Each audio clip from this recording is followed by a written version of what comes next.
मैं हूं आपके साथ शिखा शर्मा और रिपब्लिक भारत की टीम यहां पर मौजूद है। बहुत खूबसूरत मौका है, आज श्रावण का महीना है, सोमनाथ मंदिर के प्रांगण में हम मौजूद हैं और बहुत ही उम्दा शख्सियत हम कहेंगे, मुरारी बापूजी हमारे साथ हैं। लाखों भक्त हैं भगवान भोलेनाथ के, लेकिन लाखों अनुयायी हैं मुरारी बापूजी के। बहुत बहुत स्वागत है आपका बापूजी। बहुत बहुत स्वागत बापू। मैं दीपेश। बापू, हमने सुना है भगवान शिव ने कहा राम रामेति रामेति रमे रामे मनोरमे सहस्त्र नाम तत्तुल्यम राम नाम वरानने।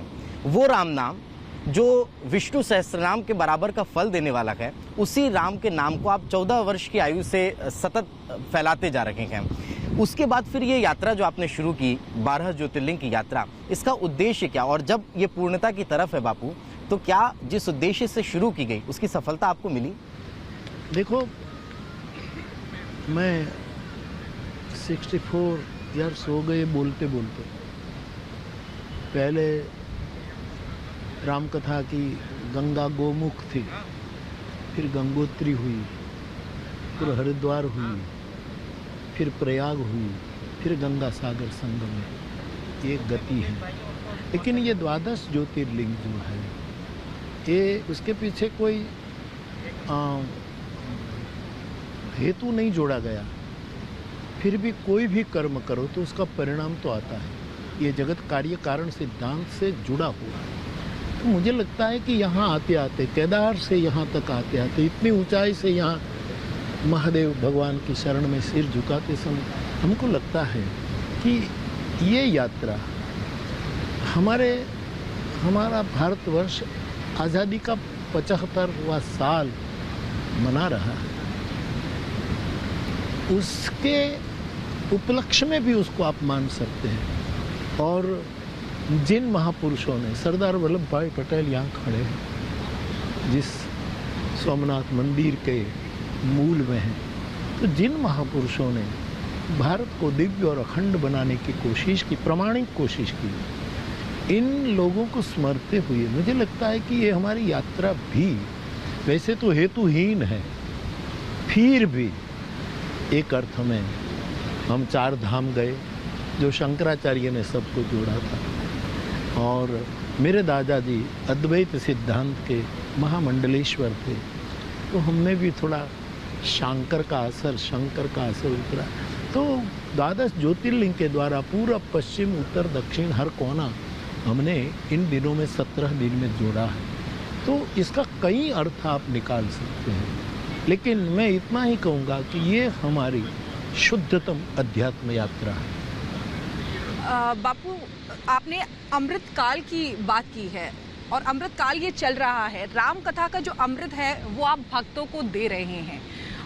आपको क्या लगता है कि आज की पीढ़ी जो है राम कथा से कैसे जुड़ सकती है या किस तरीके से जुड़ रही है? क्योंकि एक आप 40 साल से ज़्यादा हो गए आप राम कथा करते आए हैं, तो क्या आप फर्क देख रहे हो? किस तरीके से आज की पीढ़ी को राम कथा को सुनना चाहिए और जुड़ना चाहिए? नहीं, सुनना चाहिए ही, लेकिन सुन रहे हैं आज की पीढ़ी।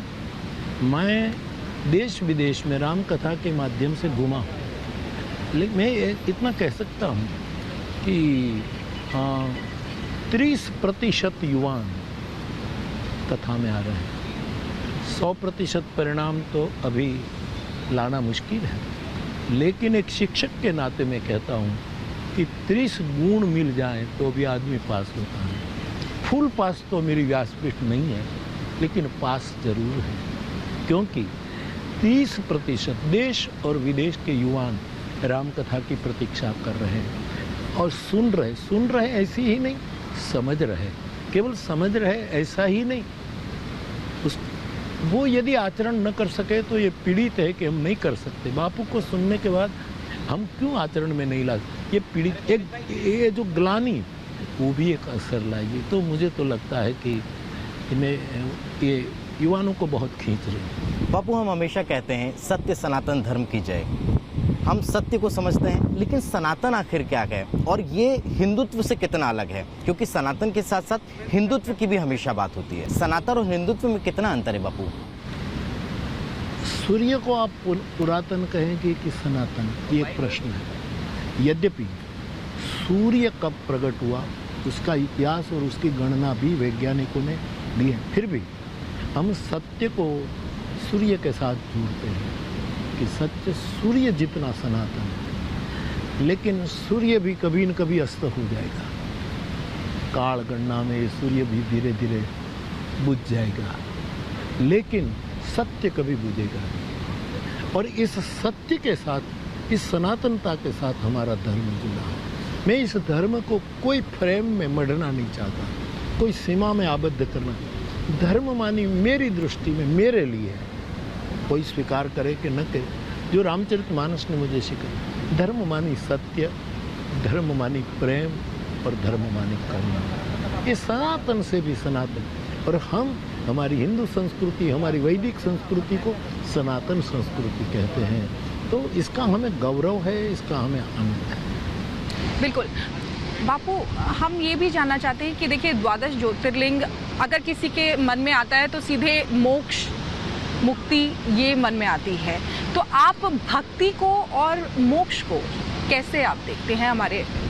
देखो, शिव निर्वाण भी देता है और नव निर्माण भी करता है। महादेव में दोनों है, निग्रह और अनुग्रह दोनों। इस सृष्टि को कंट्रोल भी करता है और सृष्टि पर अनुग्रह की वर्षा भी करता है। ये निराकार भी है, साकार भी है, लेकिन हमारे भारतीय ऋषियों ने उसको ज्योति स्वरूप माना।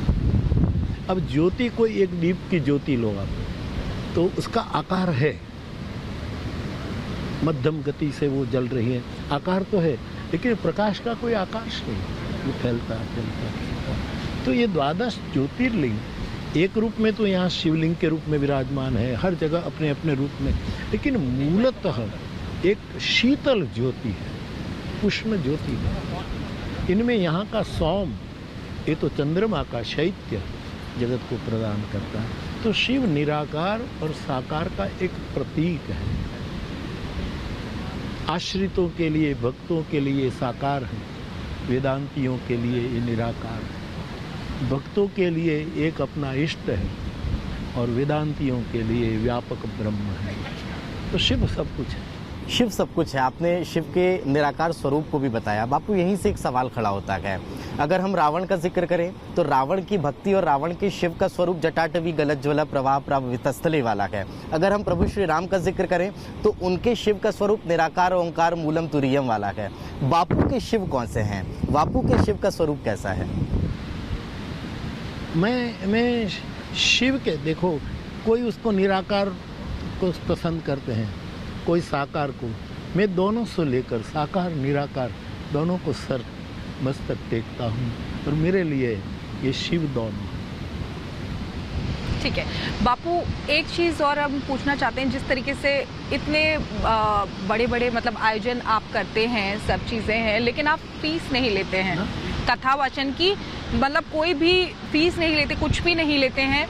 तो ये बहुत बड़ी बात है, क्योंकि आजकल हम देख रहे हैं कि और दूसरी चीज़ ये भी है कि आजकल हम देखते हैं कि कोई भी अगर कुछ आयोजन करता है या कुछ भी करता है तो मोटी मोटी फीस भी होती है, अगर मैं बोलूँ।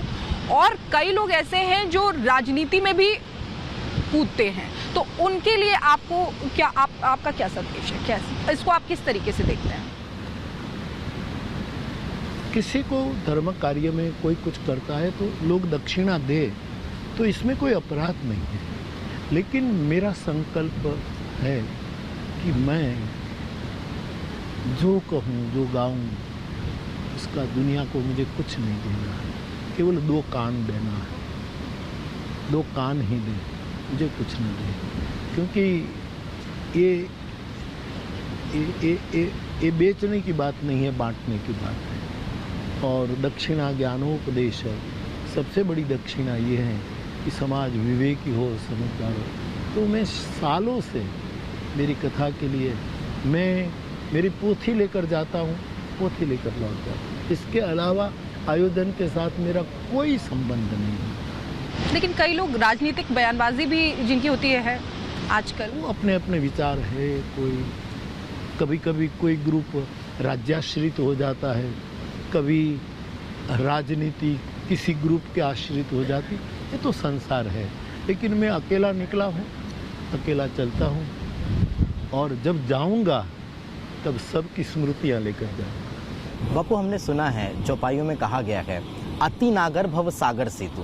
राम तो वो हैं जो दो सिरों को जोड़ने का काम करते हैं, लेकिन फिर हम कई बार ये सुनते हैं ऐसी बातें क्यों होती हैं कि जय श्री राम के नारे के साथ बांटना जा रहा है, विरोधाभास पैदा किया जा रहा है। आखिर इसको कैसे समझा जाए? नहीं, ये जय श्री राम परमात्मा का जय घोष है, लेकिन किसी कारणवश एक आंदोलन से जुड़ गया।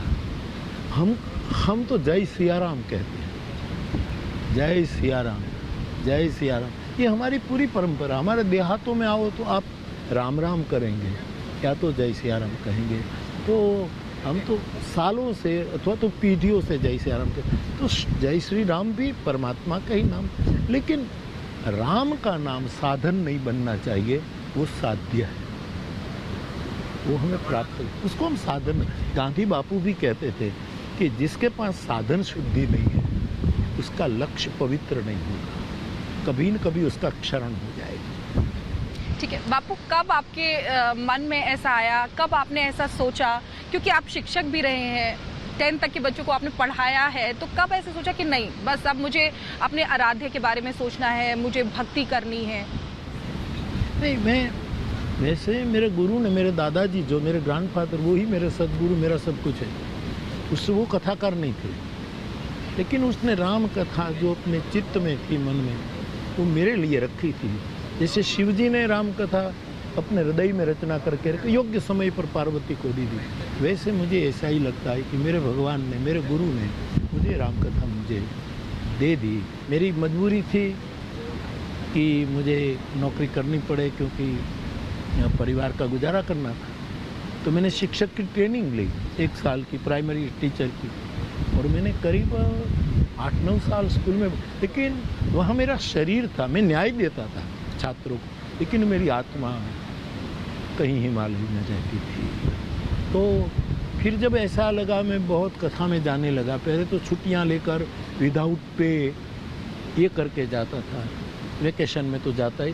फिर मुझे लगा कि मेरे पास 35-40 छात्र है, उसको मैं न्याय नहीं दे पा रहा। तो मेरे शासनाधिकारी, मेरे प्रिंसिपल, हमारी शिक्षकों की कमेटी, सब सजल नेत्र मुझे मना कर रहे थे कि बापू क्षेत्र न छोड़ो।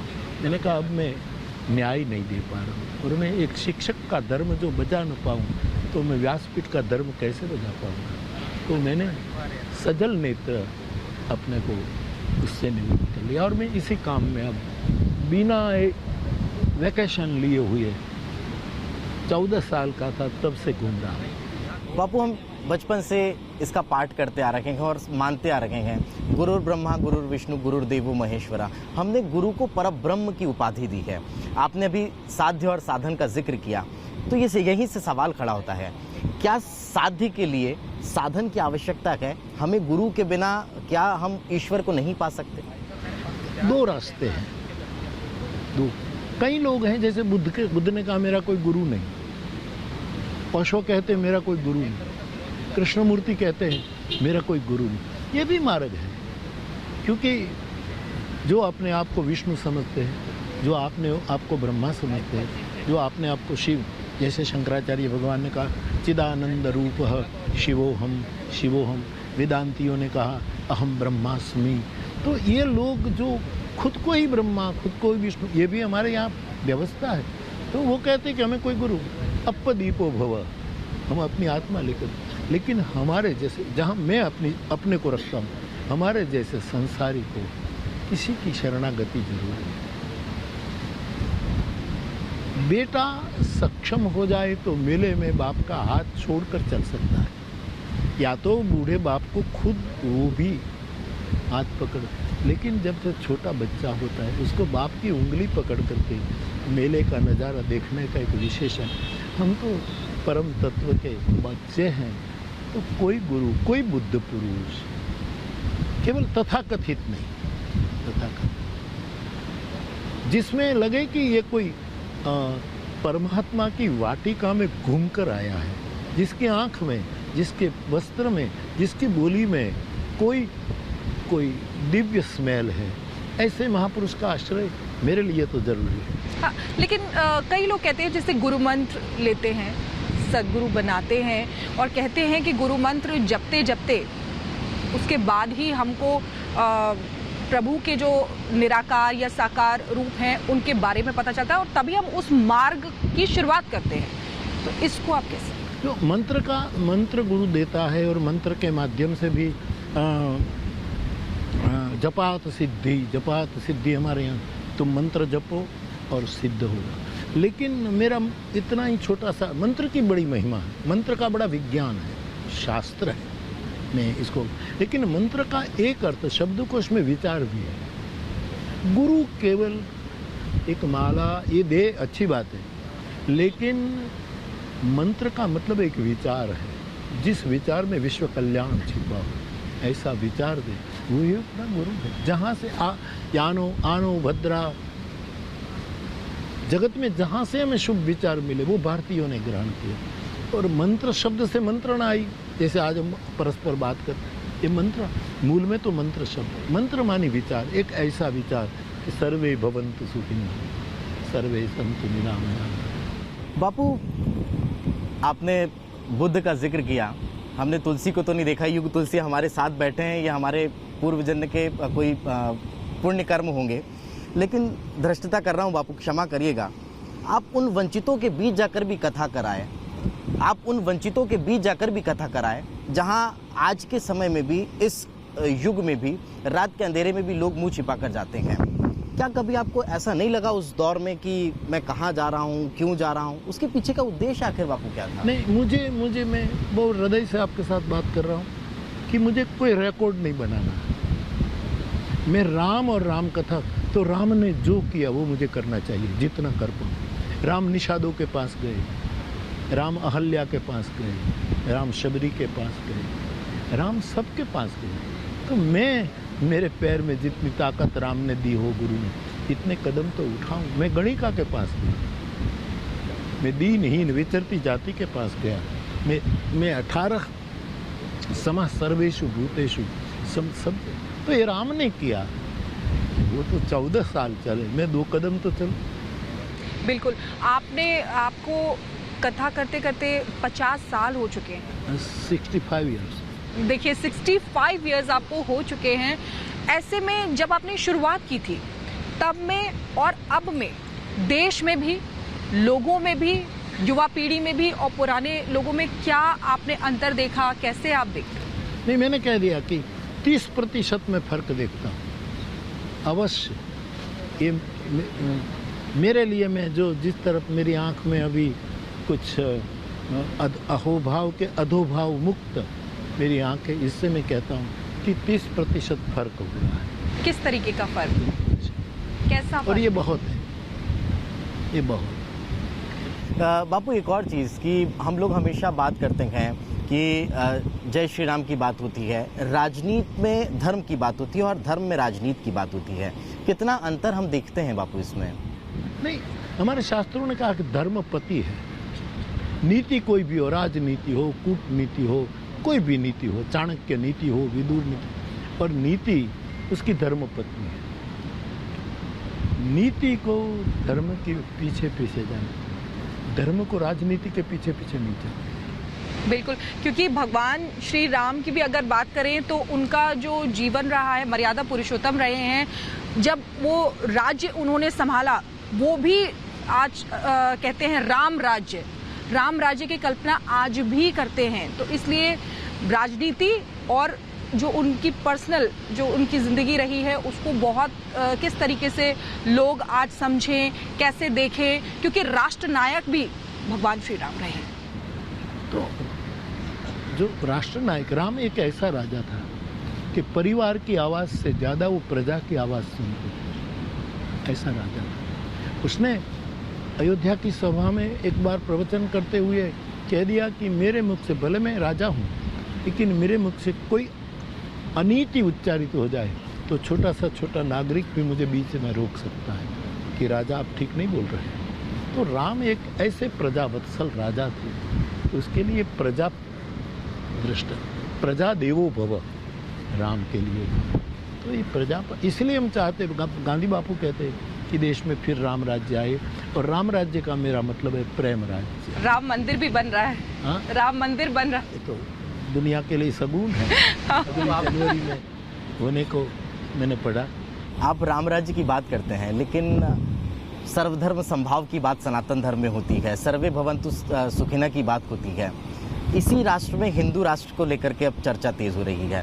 राम राज्य का आप जिक्र कर रहे हैं, लेकिन हिंदू राष्ट्र को लेकर जो बात हो रही है उसको कैसे देखें? नहीं, मेरे कहना कि सनातन धर्म में सब आ जाते हैं। हाथी के पैर में सभी के पैर, चींटी से पैर से लेकर बड़े बड़े के पैर, हस्तपद में सब आ। तो सनातन धर्म का एक विशाल चादर ओढ़कर हम बैठे हैं। तो सब अपने अपने विचार प्रस्तुत करते हैं। ये सब के विचार है। तो मुझे प्रसन्नता हुई सोमनाथ की ध्वजा के निकट, और निरंतर 24 घंटों ये रत्नाकर सोमनाथ को अभिषेक कर रहा है। दुनिया की नदियों को अपने में समाविष्ट करके ऐसे स्थान पर आपसे भेंट हुई।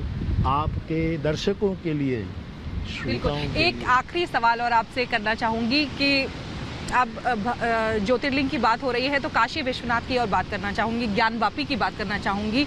वहां पर भी हम देख रहे हैं कि किस तरीके से फैसले का हो गया है, सर्वे हो रहा है, लेकिन कई लोग कह रहे हैं कि सर्वे नहीं होना चाहिए। तो उसको लेकर आप क्या कहेंगे ज्ञानवापी पर? इसमें कोई पार्टी सर्वे करे या तो कोई ग्रुप सर्वे करे तो विवाद होना चाहिए, लेकिन सुप्रीम कोर्ट भी कह रही है कि भाई ये सर्वे आगे बढ़े, और जब ये निर्णय होगा तब सबको स्वीकारना चाहिए, जो भी निर्णय आए। तो इसमें शिव तो सबका है, वहाँ कोई जाति पाति वर्ण मजहब का कोई भेद नहीं। शिव सबके है, राम सबके है। तो बापू बहुत से सवाल थे हमारे पास, लेकिन आप अगर दोबारा हमें वक्त देंगे तो हमें जरूर बहुत अच्छा जरूर लगेगा। जरूर आप मुझे अक्रिता के बिल्कुल, लेकिन हमने, हमारे दर्शक जो हैं जिन्होंने सुना मुरारी बापू को और जो हमेशा से सुनते आए हैं, उनकी कथा का रसपान करते आए हैं, आज रिपब्लिक भारत के माध्यम से कई उनके सवाल रहते हैं, उनका जवाब भी उनको मिला है, राजनीतिक के तौर पर भी, आध्यात्मिक के तौर पर भी, और हर तरीके से बहुत बहुत शुक्रिया आपका। आपका आशीर्वाद ऐसी देश की जनता पर, हम पर बनाए रखिएगा। बहुत बहुत शुक्रिया।